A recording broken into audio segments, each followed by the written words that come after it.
నమస్తే, welcome to Disha TV. ప్రస్తుతం మనతో పాటు పొలిటికల్ అనలిస్ట్ అలాగే మాజీ ముఖ్యమంత్రి కేసీఆర్కు అత్యంత సన్నిహితులు రాజయ్య యాదవ్ గారు ఉన్నారు. తెలంగాణ రాష్ట్రంలో చాలా కీలకమైన పరిణామాలు కూడా చోటు చేసుకుంటున్నాయి. వారి అభిప్రాయాన్ని విశ్లేషణను కూడా తెలుసుకునే ప్రయత్నం చేద్దాం. నమస్కారం అండి. నమస్తే.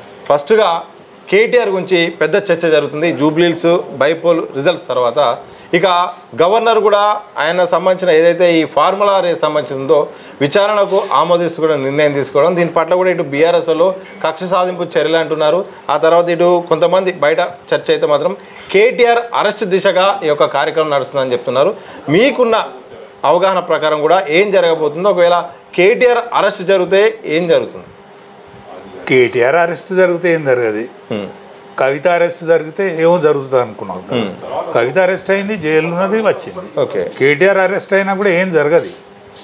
కేటీఆర్ రిఫరెండం అన్నాడు, ఏది ఈ ఎన్నిక రిఫరెండం నాదే బాధ్యత అన్నాడు. అవును, నీ బాధ్యత ఏది? మరి నీ బాధ్యత, నీ బాధ్యత పార్టీ ఆఫీసులో మీటింగ్ పెట్టి మాట్లాడి ఎవరికి ఒకరికి కండువ కప్పితే నీ బాధ్యత అయిపోయిందా? నీ బాధ్యత ఏందో నెరవేర్చు. రిఫరెండంకు ఏం కోరినావు? నువ్వు రాజీనామా చెయ్యి, నీ సీటుకు రాజీనామా చెయ్యి. నీ సీటుకు రాజీనామా చేసి సిరిసిల్లలో మళ్ళీ కొట్లాడు, రిఫరెండం అవుతుంది. లేకపోతే నేను ఉన్న ఎమ్మెల్యేలు అందరు రాజీనామా చేసి ఒకసారి పోటీ చేయండి, అప్పుడు రిఫరెండం అవుతుంది. అప్పుడు రిఫరెండం అవుతుంది. ఇప్పుడు మనం అనేక ఎత్తుగడలతో, నేను టీఆర్ఎస్లో పనిచేసిన రోజు అనేక సార్లు రాజీనామాలు చేసినాం. పార్టీ ఫోకసింగ్ కోసం అనేక సార్లు ఓడిపోయినాం, గెలిచినాం. కానీ ప్రతిపక్షంలో ఎప్పటికి నానింది అంటే ఎప్పటికి రాష్ట్రంలో కాక దేశంలో ఈ పార్టీ నానుకుంటున్నది. ఈ నానతందుకు ప్రధాన కారణం ఉప ఎన్నికలు, ఉప ఎన్నికలు తేవడమే. అందుకనే మీ ఫాదర్ ఆలోచించిన విధానాన్ని నువ్వు కూడా ఆలోచించి ఉప ఎన్నికలు మొత్తం ఉప ఎన్నికలు వచ్చేటట్టు చెయ్యి. ఇప్పుడు వాళ్ళు 10 మంది రాజీనామా చేసే 10 మంది ఫిరాయించారు కదా, వాళ్ళు ఎట్లా ఇద్దరు రాజీనామా చేసేటట్టుకు తయారైంది. ఓకే, ఇద్దరు కాదు, సిగ్గుంటే అందరు చేయాలని మీరు అందరు చేయండి. ఇప్పుడు నువ్వు జూబ్లీహిల్స్లో ఓడిపోతే రిఫరెండం అన్నాం కదా, జూబ్లీహిల్స్లో మేము ఓడిపోయినా నైతిక బాధ్యత వహిస్తూ మేము రాజీనామా పెడతాం, ఉన్న మీరు పార్టీ ఫిరాయించిన వాళ్ళు కూడా రాజీనామా పెట్టాలని మీరు ఎన్నికలు లేండి. ఎన్నికలు తెస్తే నీకు కెపాసిటీ పెరుగుతుంది, లేకపోతే కెపాసిటీ తగ్గుతుంది. నీకు అసలు రూపం, నీ స్వరూపం తెలుస్తుంది. అనవసరంగా ఎందుకు నువ్వు దుకాణం పెట్టుకొని ఏడుచుడు? నీ దగ్గర పైసలునే కదా. ఈ కార్ రేస్ ఎట్లయింది? నువ్వే అన్నావు క్యాబినెట్ ఆమోదం లేదు, ఎవ్వరు ఆమోదం లేకున్నా నా సొంతంగా నేను చేసిన. నువ్వు సొంతంగా చేస్తే నువ్వు ఏ శిక్ష పడాలనో ఆ శిక్ష పడుతుంది కదా. తప్పేమున్నది దీంట్లో? ఇంట్లో బీఆర్ఎస్ ఈ బీజేపీను కాంగ్రెస్ కుమ్ముక్కవుడు ఎందుకు? ఈ కుమ్ముక్క అవసరం లేదు కదా. నువ్వే చెప్తివి, నువ్వే చేతివి. అంటే అప్పుడున్న పరిస్థితుల్లో తెలంగాణ బ్రాండ్ పెంచడానికి ఫార్ములా ఈ రేస్ తీసుకొచ్చినాము, ఎన్నికల కోడ్ ఉంది, కానీ ఓ నిర్ణయం తీసుకురావాల్సి వచ్చింది. దాంట్లో నేను చేసింది ఏముంది, అది నేను బాజాబ్తో నేను చెప్తుందిగా 56 కోట్లకు సంబంధించింది కూడా అప్పుడున్న పరిస్థితుల్లో నేను నిర్ణయం తీసుకున్నాను కూడా ఆయన చెప్పే ప్రయత్నం చేస్తాను. ఇప్పుడు నీకు పార్టీ ఫండ్ ఎంత వచ్చింది? అలా పార్టీ ఫండ్ ఎంత వచ్చిందో అది కూడా లెక్క ఉండాలి కదా. అది అక్కడి నుంచే వచ్చింది కదా నీకు, అది ఆ లెక్క కూడా చెప్పు. నేను అది పెట్టినా వాళ్ళకు మొత్తం 56 కోట్లు ఎంతో ఉన్నది కదా, అది ఇచ్చినందుకు నాకు నాకు మళ్ళీ బదులు గింత ఇచ్చినా చెప్పు. చెప్తే నువ్వు మంచుకుంటావు కదా ప్రజలల్లో. ఏ దాచుకుంటలేడు ఆ మావాడని ఛాంపియన్ ఉంటావు కదా. నువ్వు కడిగేసిన మొత్తం నీ సుందర ముఖార విందాం, నువ్వు కడిగేసినట్టుండు, మాట్లాడు, అన్నీ చెప్పు. అరెస్ట్ అయితే ఏమీ గాలి కూడా కదలేదు, ఇంటి మీద ఉన్న పిట్ట కూడా లేవు. అది ఒక వర్కింగ్ ప్రెసిడెంట్ ఏం కాదా? ఏమీ కాదు. వర్కింగ్ ప్రెసిడెంట్ దొంగ అయిండు అని అనుకుంటాడు. కేసీఆర్ కూడా ఆ దొంగతనాన్ని ప్రూవ్ చేసినట్టు సంతకం పెట్టినట్టయితే అంతే. ఒక అంశాన్ని తీసుకొచ్చారు, బైపోల్ సంబంధించిన అంశం. ఈ మధ్యకాలంలో కూడా నిజంగా ఇటు సుప్రీంకోర్టు ఆదేశాల నేపథ్యంలో ఇక తెలంగాణ శాసనసభ స్పీకర్ ఒక నిర్ణయం దిశగా అడుగులేయబోతున్నారు. త్వరలో ఒక 2 కాన్స్టిట్యున్సీలో మాత్రం బైపోల్ వచ్చే అవకాశం, ప్రధానంగా స్టేషన్ గన్పూర్, మరీ ముఖ్యంగా ఖైరతాబాద్లో ఒకవేళ వచ్చే అవకాశం ఉందా? వస్తే పరిస్థితి ఎట్లుంటుందని మీరు అనుకుంటున్నారు? ఈ 2 అయితే 2 తప్పకుండా వస్తాయండి, పక్క 2 వస్తాయి. ఈజత్ ఉంటే 30 మేనేజ్ వస్తాయి. ఇజ్జత్ తక్కువ ఉంటే స్పీకర్ కూడా ఈ స్పీకర్కి మంచి పేరే ఉన్నది ఆ స్పీకర్ కూడా మంచి పేరు ఉండదు ఈ కాంచెల్లి వాళ్ళు సుప్రీంకోర్టు ఏమన్నది నువ్వు జైలు ఉంటావా అది ఆ లైన్ క్లియర్ చేస్తావా అన్నది కాబట్టి ఆయన కదులుతాడు ఎందుకంటే తన పానాన్ని పెద్ద పానాన్ని ముప్పొస్తుందని పెద్ద పానాన్ని ముప్పొస్తుందని కదులుతాడు కాబట్టి ఆ కదలిక కరెక్ట్గా లేకపోతే స్పీకర్ పని కథం అవుతుంది లేదయా ఉప ఎన్నికలు వచ్చినాయా రెండు ప్రాంతాల్లో ఉప ఎన్నికలు వచ్చినాయా బీజేపీ పార్టీను టీఆర్ఎస్ పార్టీ సోయి తెచ్చుకోకపోతే రెండు పార్టీలు కూడా ఖాతం అవుతాయి కాంగ్రెస్ గెలుస్తుంది మళ్ళీ కాంగ్రెస్ గెలుస్తుంది ఎందుకంటే వీళ్ళు సోయి తెచ్చుకొని ఏం పొరపాట్లు చేసినాం బీజేపీ ఏం పొరపాటు చేసింది టీఆర్ఎస్ ఏం పొరపాటు చేసింది టీఆర్ఎస్ బీజేపీ కలిసి మాట్లాడుకున్నా తప్పులేదు ఈ విషయంలో కలిసిపోయినా తప్పులేదు ఇప్పుడు ఉన్నదాంట్లో నువ్వు ఓటు మేము ఓటి నిలబడదామా ఊకే సపరేట్గా చెరోడు పంచుకుందాం అనుకున్నా తప్పలేదు వ్యతిరేక ఓట్లు చీలిపోకుండా కాంగ్రెస్ పార్టీ దేశం మొత్తం మీద కథమైంది అది ఒక తెలంగాణ తప్ప మా పార్టీ మేము బీజేపీలో నేను బీజేపీ గురించి చెప్తానా ఎందుకు ఈ ప్రశ్న అడుగుతాను మీరు ఒక బీజేపీ పార్టీలో ఉన్నారు సీనియర్ నేత మీకు సీనియర్ రాజకీయ నాయకులు బీజేపీ ఏం పొరపాట్లు చేస్తుంది బీజేపీ ఏం సంస్కరణ చేయాలి ఏం ప్రక్షాళన చేసుకోవాలి ఇప్పుడు నా పరిస్థితిలో ఇప్పుడు మా పార్టీ దేవుని నమ్మే పార్టీ దేవుని ఆరాధ్య దైవంగా కొలుతుంది ఇక్కడ ఉన్న మా పాత నాయకత్వం అంతా మల్లిమ్మన్నానా మాన్యాలిమ్మన్నానా మా పార్టీని గెలవకుండా చూడు తెలంగాణలో ఇక్కడ ఉన్న వాళ్ళు అనుకుంటురా ఇక్కడ అన్యో కానీ మా పార్టీని తెలంగాణలో గెలవకుండా చూడుతారు ఎందుకంటే అధికారంలో రావాలని అందరూ అనుకుంటారుగా ఎందుకు ఇప్పుడు యావత్ భారతదేశంలో గంట మోగినట్టు మోగుతుంది బీజేపీ గురించి ఒక్క తెలంగాణలో తప్ప 60 సీట్లు వచ్చినాయి పోయినసారి 60 సీట్ల మీద మెజార్టీ వచ్చింది పార్లమెంట్లో కానీ అది ఎక్కడ గంగల కలిసింది లంకల దీపక్ రెడ్డి దగ్గర 25,000 ఓట్లు వచ్చినాయి ఇప్పుడు ఎన్ని వచ్చినాయి 16 వచ్చినాయి ఇదేంది ఒక్కసారి నువ్వు ఉప ప్రాంతీయ పార్టీ అయినటువంటి టీఆర్ఎస్ ఓటమి మీద చర్చించుకున్నది బీజేపీ చర్చించుకోవద్దా సోయి ఉండద్దా వెంకయ్యనాయుడు కన్సర్న్లనే ఇప్పటికి పార్టీ నడుస్తుంది వెంకయ్యనాయుడు ఆంధ్ర గురించి చెప్తాడు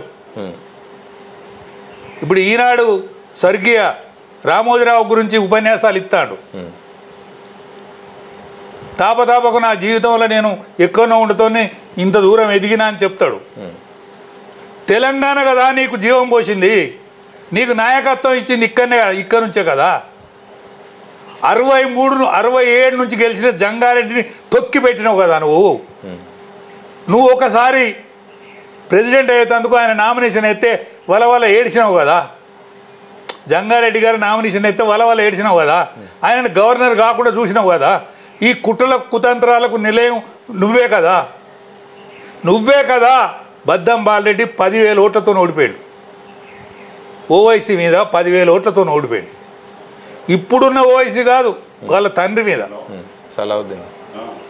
మళ్ళీ నువ్వు టికెట్ తెచ్చుకున్నావు కదా హైదరాబాద్కు వాళ్ళందరూ 7 ఎమ్మెల్యేలు కావడానికి కారణం మీరు కాదా 1,200 మంది పిల్లలు చచ్చిపోయారు కదా దానికి వెంకయ్యనాయుడు కారణం కదా ఎందుకంటే తెలంగాణ 4 రాష్ట్రాలలో 3 రాష్ట్రాలు ఇచ్చిన రోజు 4వ రాష్ట్రంగా తెలంగాణ ఇస్తే ఆనాడే తెలంగాణ వచ్చేది కదా ఈ కేసీఆర్ కుటుంబం ఇళ్ళకి ఎంటర్ కాకపోవు కదా కేసీఆర్ కుటుంబం ఇళ్ళకి ఎంటర్ కాకపోవు కదా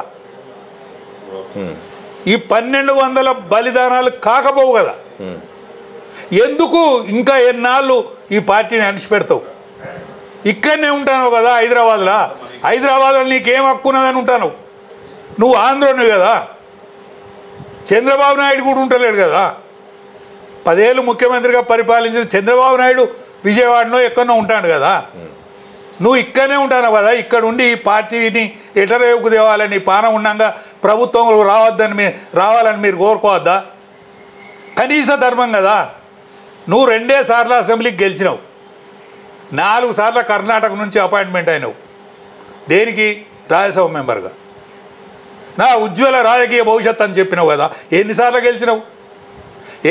గెలిచినావా మునగానివి 2 సార్లు అసెంబ్లీకి గెలిచి 4 సార్లు నువ్వు రాజ్యసభకు సెలెక్ట్ అయ్యి నా ఉజ్వల రాజకీయ భవిష్యత్తు నేను దేశం అంతటా తిరిగిన దేశం అంతటా ఎగబెట్టిన నువ్వు ఆల్ ఇండియా అధ్యక్షుడు అవుతావు నీ శిష్యుడు కిషన్ రెడ్డి ఆల్ ఇండియా యువ మోర్చా అధ్యక్షుడు, నువ్వు ఆల్ ఇండియా అధ్యక్షునివి. ఇక్కడ మాత్రం పార్టీ డెవలప్ కావద్దు. నైతిక బాధ్యత వహించాలి. మీరు ఇద్దరు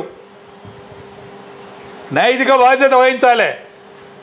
8 మంది పార్లమెంట్ ఉంటే 6 పరాయి పార్టీ వాళ్ళు, 8 మంది అసెంబ్లీ మెంబర్లు ఉంటే 8 పరాయి పార్టీ వాళ్ళు. మళ్ళా మేమే ఉండాలి, సంఘ పరివారం ఉండాలి, ఏవి పరిషత్తే ఉండాలని మీరు మళ్ళీ కొత్త ప్రెసిడెంట్ని తెచ్చుకున్నారు కదా. బీరాల వరకు కదా ప్రెసిడెంటు, నిన్న కాక మొన్న మేము 17 ఈ గెలుస్తాం అది గెలుస్తాం అన్ని గెలుస్తాం అనే కదా. ఇక్కడ ఏమైంది? డివైడ్ అయింది.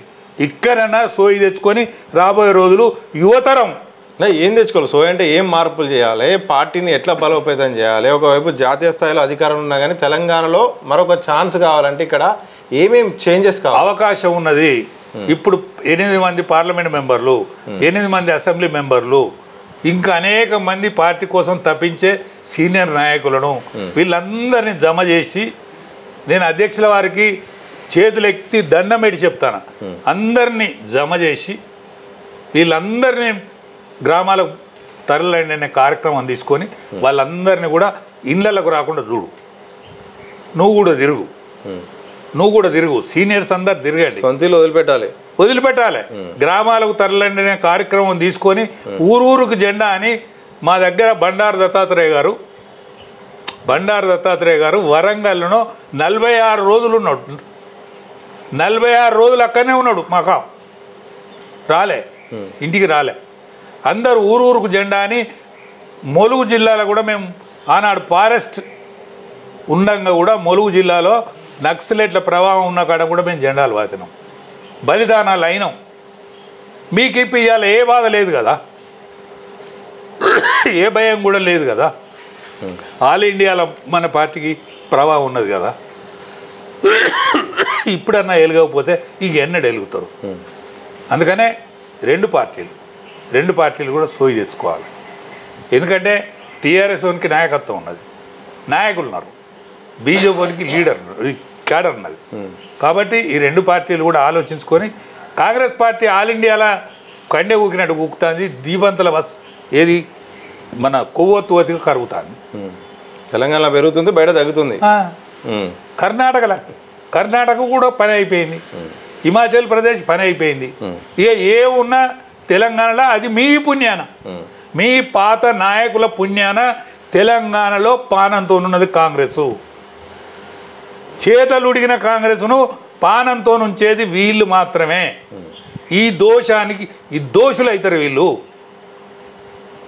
సావన్న చక్కగా తెచ్చుకోండి, సావన్న చక్కగా రావాలి. నిద్ర 100 ఏళ్ళే బతుకుతారు. నాయుడు గారు మీరు చెప్పండి, మీరు 100 ఏళ్ళ కన్నా ఎక్కువేం బతకరు. శ్వాస తీసుకునే ప్రతి మనిషి కూడా 100 ఏళ్ళు బతుకుతాడు. ఎవడైనా కేసీఆర్ కూడా చేసిన పొరపాట్లని చెప్పి తీరాలి. ఇగో నేనేమీ లేనండి, ఇగో గిన్ని పైసలు అన్యాయంగా సంపాదించిన పైసలన్నీ నా కుటుంబం ఇవాళ కొట్టుక సత్తాను బజార్లలో.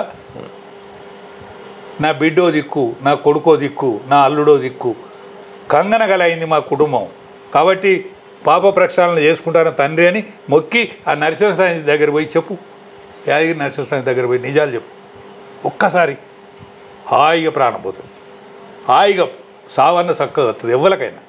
వెంకయ్యనాయుడు కూడా చెప్పాలి, నేను ఆపిన తెలంగాణను కానీ ఆగలే, నేను ఇప్పటికీ ఈ పార్టీ ఇక్కడ రావద్దని కోరుకుంటానా కానీ ఆగది. ఈ ఉన్నోళ్ళ వయసు అయిపోతుంది. కిషన్ రెడ్డి ముసలోడు అవుతాడు, బండి సంజయ్ ముసలోడు అవుతాడు, అనేక మంది ఇప్పుడు ఉన్న పార్టీ ఎంపీలు ముసలోళ్ళు అవుతారు. తర్వాత తెలంగాణలో కూడా బీజేపీ వస్తుంది. అంత బాగానే ఉంది, కానీ మీరు బీజేపీ పార్టీలో ఉన్నారు. బీజేపీ విధానాలని బయట ఎక్కడ కూడా మాట్లాడద్దు, ఇంటర్నల్ వేదికల మీద మాట్లాడంటారు. ఇలాంటి వ్యాఖ్యలు చేయడం వల్ల మీపై చర్యలు తీసుకునే అవకాశం ఉంటుంది. ఏం చెప్తారు? తీసుకోవాలి. నేనేమన్నా తప్పు మాట్లాడితే అరే పలానా తప్పు మాట్లాడినా తీసుకోవాలి. నేను నా మీద చర్య తీసుకున్నాకన్నా మీరు సోయి తెచ్చుకొని పార్టీని కాపాడండి.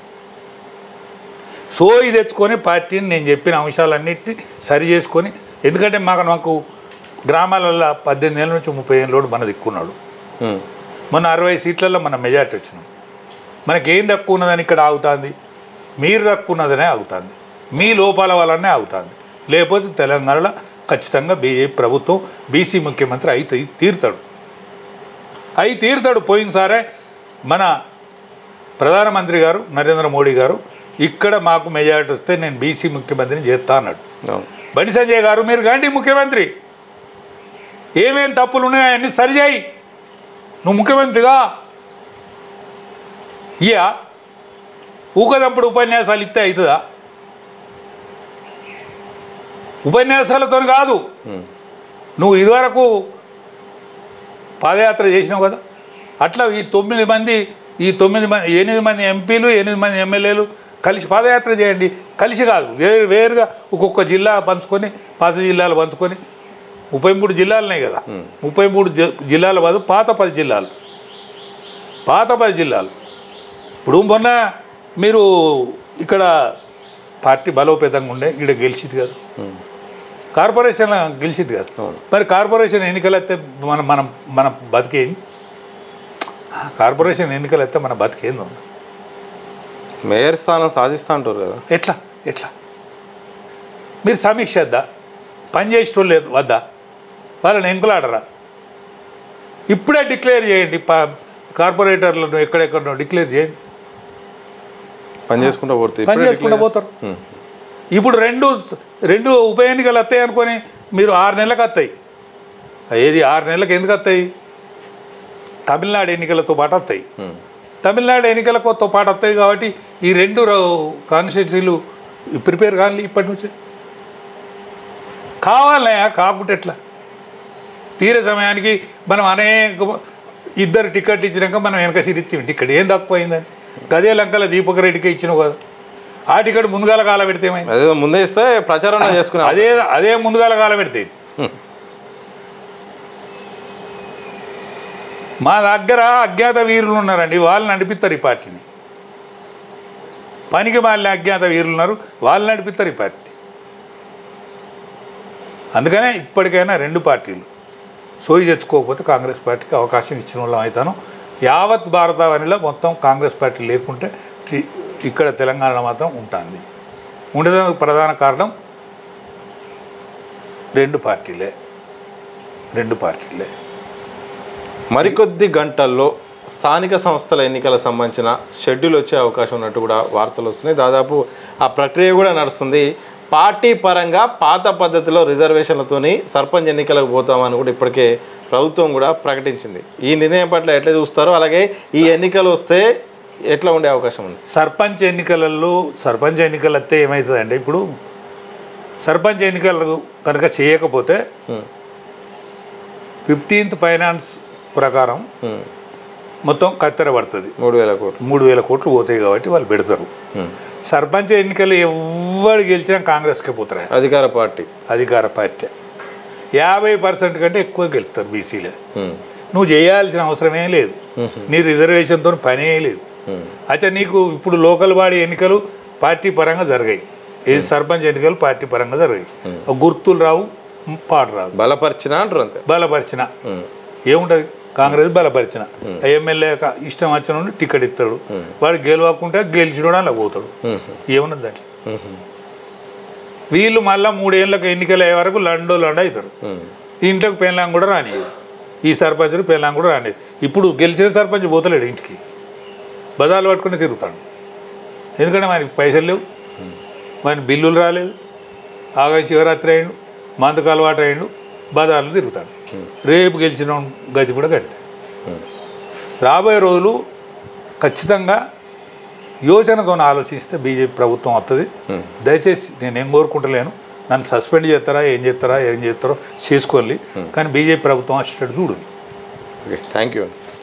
మొత్తంగా ఇది తెలంగాణ రాష్ట్రంలో జరుగుతున్న పరిణామాలు. ప్రధానంగా ఇటు బీజేపీ ఇటు బీఆర్ఎస్ అయితే మాత్రం 2 పార్టీల అసమర్థ విధానాల వల్ల ఈరోజు కాంగ్రెస్ పార్టీ ఒకవైపు దేశంలో ఓడిపోతుంటే తెలంగాణ మాత్రం పెరిగిపోతుంటుంది. ఇప్పటికైనా బీజేపీలో మాత్రం ప్రక్షాళన జరగాల్సిన అవసరం ఉంది. ఎందుకంటే మారిన పరిస్థితుల కారణంగా ఒకవైపు ప్రజలు కోరుకుంటున్నారు, మరోవైపు కార్యకర్తల బలం ఉంది. కానీ ఇక్కడ నేతల తీరు వల్ల మాత్రం తెలంగాణలో ఎదిగే పరిస్థితి కనిపించట్లేదు. ఇప్పటికైనా పార్టీలో ప్రక్షాళన చేసి అందరినీ కలుపుకొని పోయి అందరూ కూడా ప్రజల్లోకి, అంటే నేతలు ఎవరైతే ఉన్నారో వాళ్ళ ఇళ్ళ నుండి బయటకు వచ్చి ఇంటికి వెళ్లకుండా ప్రజల్లోకి ఉండి ఆ ప్రాంతాల్లో తిరగడం ద్వారా ఇక్కడ అధికారంలోకి వచ్చే అవకాశం ఉంది. కానీ నా మాటలు పార్టీకి ఇబ్బంది అనిపించినా నాపై చర్యలు తీసుకున్న మాత్రం నేను భయపడేది లేదు. ఎందుకంటే పార్టీ భవిష్యత్తు కోసము ఆలోచిస్తున్న వల్ల ఇలాంటి పార్టీ గురించి భవిష్యత్తు గురించి కూడా వ్యాఖ్యలు చేయాల్సిన పరిస్థితి వస్తుంది. ఇప్పటికైనా ఒకవైపు ఇటు బీఆర్ఎస్ ఇటు బీజేపీ రెండు పార్టీలు కూడా ఓట్లు చీలకున్నా కలుసుకొని మాట్లాడుకున్నా కానీ కాంగ్రెస్ను కథం పట్టించే అవకాశం ఉంటుందని కూడా రాజా యాదవ్ గారు అయితే మాత్రం వారి యొక్క విశ్లేషణను, ఆవేదనను, ఆగ్రహాన్ని కూడా చెప్పే ప్రయత్నం చేశారు. మరి చూడాలి తెలంగాణ తాజా రాజకీయ పరిస్థితులు ఎట్లుంటాయో. ఒకవైపు ఉప ఎన్నిక వచ్చే అవకాశం ఉన్నాయి, మరోవైపు స్థానిక ఎన్నికలు రాబోతున్నాయి. ఈ సందర్భంలో మరి రాజకీయ పార్టీల విధానాలు మార్చుకుంటాయా, లేకపోతే మళ్ళీ అధికార పార్టీకి అనుకూలంగానే ప్రత్యర్థి పార్టీలు చేసే విధానాలు ఉంటాయా లేదా మాత్రం తెలియాల్సిన అవసరం అయితే ఉంది. చూస్తూనే ఉండండి దిశ టీవీ.